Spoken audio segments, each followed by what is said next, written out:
Suvarna swing चॅनेलवर आज मी दुपट्याचा एक नवीन पॅटर्न शिवणार आहे।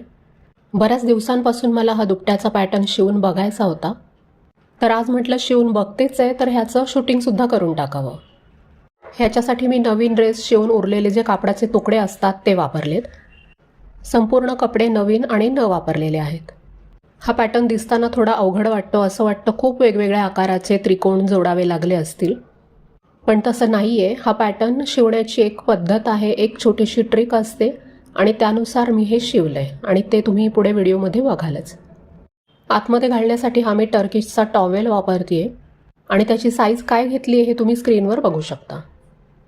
आता आपले टर्किशचे टॉवेल असतात लांबलचक, तर त्याच्यापासून मी हा चौकोन कसा बनवला आहे ते मी पुढे एका पेपरवर तुम्हाला कापून दाखवते। तर साधारण असा हा टर्किशचा लांब टॉवेल असतो। त्याची अशी घडी घालायची आणि समान चौकोन काढायचा आणि पुढे जेवढे अंतर राहते त्याचे एक समान 3 भाग करायचे।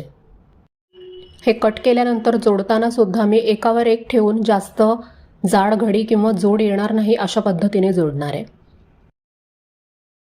तर आता हे जे 3 भाग केले होते त्याच्यापैकी 2 कापून घ्यायचे।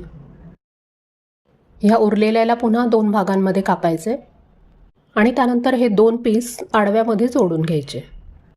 अशा पद्धतीने हे एकमेकांना जोडायचे आणि ह्या दुसऱ्या बाजूला लावून घेतले की आपल्याला एकसारखा चौकोन मिळतो। हा उरलेला पीस फक्त शिल्लक राहतो। इथे मी टर्किश टॉवेल वापरला आहे, पण तुम्ही त्याच्याऐवजी दुपट्टे वगैरे सुद्धा वापरू शकता। एकसारख्या आकारामध्ये दुपट्टे कापून घ्या। कॉटनच्या मऊ दुपट्ट्याचे एकावर एक 3-4 पीस ठेवले तरी चालू शकतं।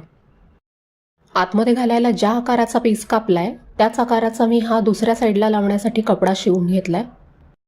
ह्याला सुद्धा मी ड्रेस शिवून उरलेले कापडाचे पीसेस वापरलेत आणि ह्याला कोणतंही डिझाईन किंवा पॅटर्न नाही आहे। जसा कपडा अवेलेबल होता त्यानुसार मी तुकडे जोडून हे पीस बनवलं आहे।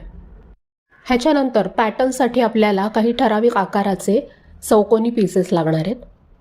तर ह्याच्या पुढे मी तुम्हाला दाखवते आहे की कोणत्या कोणत्या आकाराचे पीसेस आपल्याला घ्यायचे आहेत।